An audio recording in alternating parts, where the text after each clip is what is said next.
The Miami Dolphins just made a crazy trade.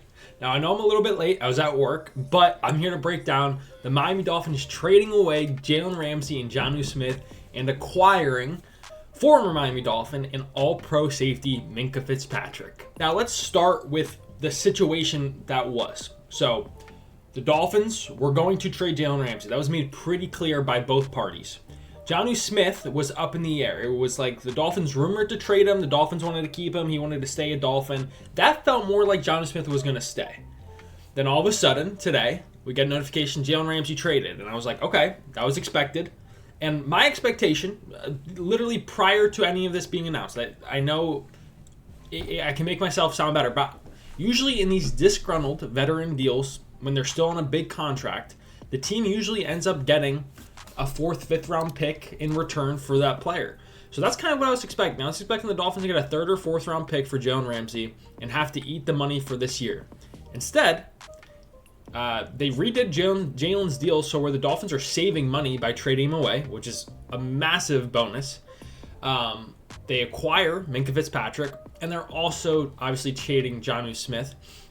And then basically improving on a pick swap. They're giving a 7th and getting a 5th. So I love that haul, especially when I consider my expectations were just getting a mid-round pick. Instead of you're getting an all-pro safety at a need.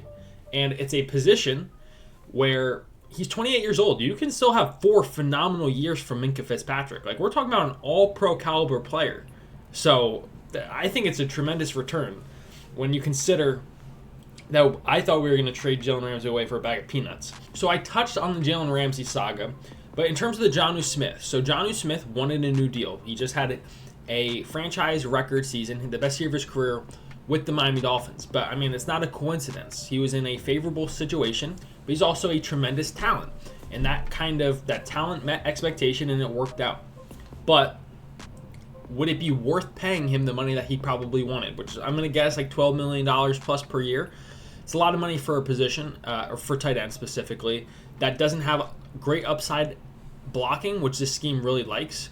And once again, he was in a favorable situation. He's in a system where defenses are trying to take away the big plays, the plays to the intermediate deep parts of the field, the Tyreek and Waddle. So there was a lot of favorable coverages and matchups for Jonnu Smith, which once again, you need to be able to take advantage of that, and he did to a very high degree.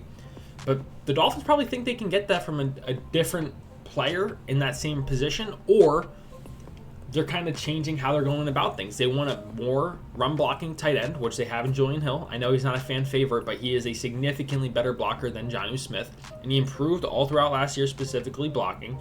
And they went out and got Nick Westbrook-Ikhine in the offseason to be a 3rd receiver, along with Malik Washington, who can dig people out in the run game. And I said it in my last video, and it's been established. The Miami Dolphins need to effectively run the football when teams want to play that far back if they want to be the kind of team that we want them to be. If we want them to win a playoff game, to beat good teams, you have to be able to run the football if they're going to sit in too high coverage playing 10 yards off. Like, you have to. So having a better blocking tight end on the field, having a 3rd receiver who can dig out linebackers in the run game, like, that is the steps you have to take to be able to do that. So yes, you're maybe losing the athletic upside that you had in Jonnu Smith, but you're getting increased physicality all around the roster. So yes, it sucks, but when you consider he was on the last year of his deal, he wanted a new deal, and he had the best year of his entire career because of our situation, I'm not too upset about it. Like I said, I love Jonnu, but I don't think it's the end of the world, especially when you can package him to go out and get an all-pro player.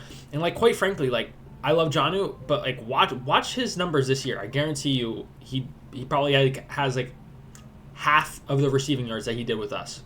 That's just how it is. So, obviously, we'll see if I'm eating my words at the end of the year. I'm rooting for Jonnu's success as well, but so that's the Jalen and Jonnu part. Now we're talking about Minkah Fitzpatrick. I already mentioned he's an all-pro, multi-time Pro Bowler. We've seen how good he's been since he left the Miami Dolphins. And it's a need of this defense. And this is a defense, Anthony Weaver coming from Baltimore, where versatile safeties thrive and really make the system go. I think back to Kyle Hamilton when he was with the Ravens. And just, I'm trying to think of other schemes that run this system. But nonetheless, having that versatility on defense is huge. And Minkah Fitzpatrick's a Swiss Army knife. He can play the nickel if you want him to. He can play the post. He can play a half. Like, he can really do whatever you need him to do.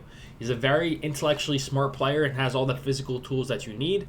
So I love getting this player. I think you have a stud safety for the next four years. I'm expecting him to probably get an extension.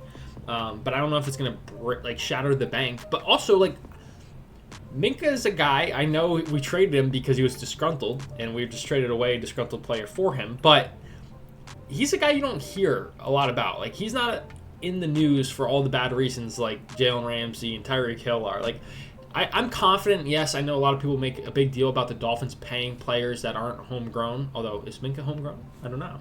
But he's a guy I'm confident in his character to give him money. Same thing with Bradley Chubb. Like, I know he wasn't homegrown, and the injuries kind of have derailed that contract. But that's a high-quality human that you can believe in. I think Minkah's that same kind of guy. I think the Dolphins made out like a bandit in this trade. Like I said, I was expecting a mid-round pick just for Ramsey. You throw in Jonnu, you get an all-pro safety. I'm a huge fan of it. But that's all I have for today's video. Like and subscribe to help the new channel grow. Comment your thoughts on this trade down below. And until next time, fins up.